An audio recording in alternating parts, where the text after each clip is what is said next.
আসসালামু আলাইকুম, welcome back to HTML tutorial 2021।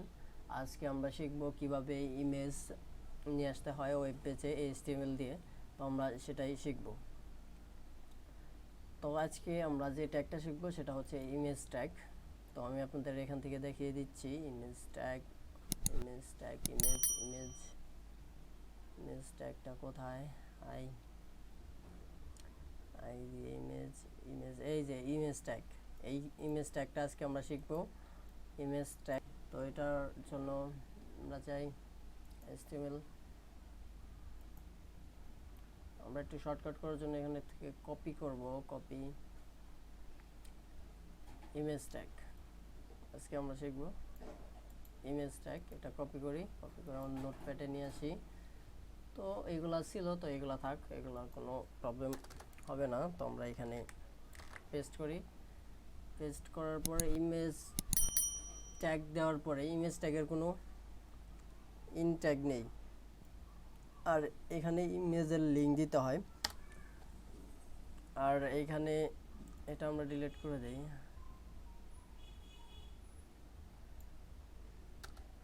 এটার আপাতত দরকার নাই। হাইট ওয়েট সবটাই দিতে হয়। আপনি এখন এইখানে আমরা ইমেজ লিঙ্ক দেবো। ইমেজ লিঙ্কটা কোথা থেকে আসবে দেখেন, আমরা যে ফোল্ডারে HTML এটা রাখছি, যে HTML টিউটোরিয়াল, এখন দেখেন এই ইন্ডেক্স আর হচ্ছে index.html আমাদের HTML ফাইলটা যে ফোল্ডারে আছে। তো আমরা যে পিকটা শো করাতে চাই আমরা সেই পিকটাকেও একই ফোল্ডারে রাখবো। আর এটা logo.png, তো আমরা এখানে logo.png দিয়ে দেখি, png দিয়ে সেভ করি। সেভ করে ওয়েব পেজে যাওয়ার পর এখানে রিলোড দেই।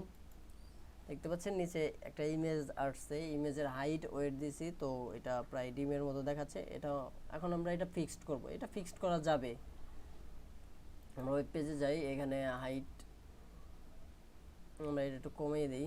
এটা আমরা 110 করে দেই। সেভ দেই, আবার রিলোড দেই। দেখেন এটা গোল আকৃতির চলে আসছে, কোনো সমস্যা নেই। এইভাবে এখন ধরেন যে আপনার যে ইমেজটা যদি অন্য ফোল্ডারে থাকে তখন আপনি কি করবেন? তো এটা আমরা কাট করে এখন এটাকে অন্য ফোল্ডারে নিয়ে যাই। একটা ব্যাক যাই, এখন HTML টিউটোরিয়াল এই ফোল্ডারে এটা আমরা রেখে দিলাম ইমেজটা। এখন আমরা পেজটা রিলোড দেই, দেখি কি আসে। দেখেন ইমেজটা আসতেছে না, ইমেজটা শো করতেছে না। এখন আমরা চাই এটার পাশে ইমেজের নামটা লেখা থাক। এই ইমেজটা কি যদি ওয়েব পেজে শো না করে, তাহলে যেন ভিউয়ার্স যে ওয়েবসাইটে ঢুকবে সে যেন দেখতে পারে যে এটার লোগো। তো আমরা এখন এটাই দেখব। এখানে আমরা লিখব ALT, তারপরে সমান দিব, তারপরে ডাবল কোটেশন,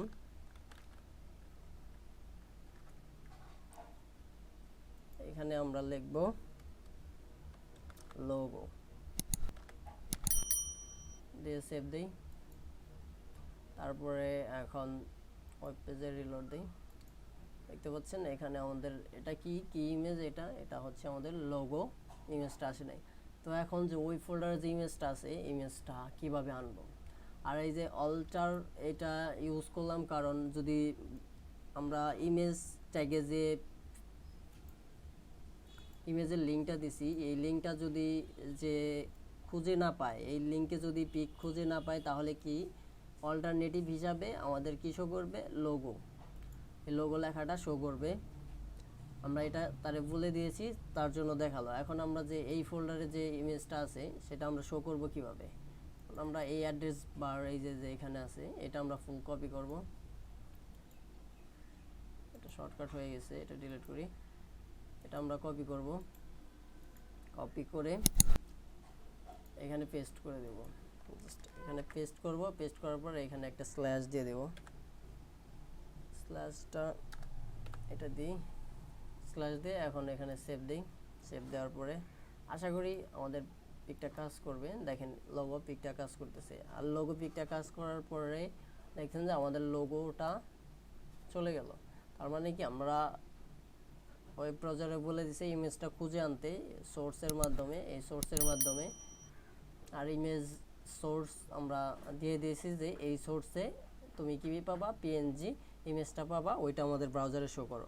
তাই এখানে ও খুঁজে পাইছে, তাই অল্টারনেটিভ আর এইটুকু ও দেখে নাই, কারণ আমাদের ইমেজটা তো খুঁজে পাইছে, তাই আমাদের অল্টারনেটিভ কোনো টেক্সটে এখানেও আনে নাই।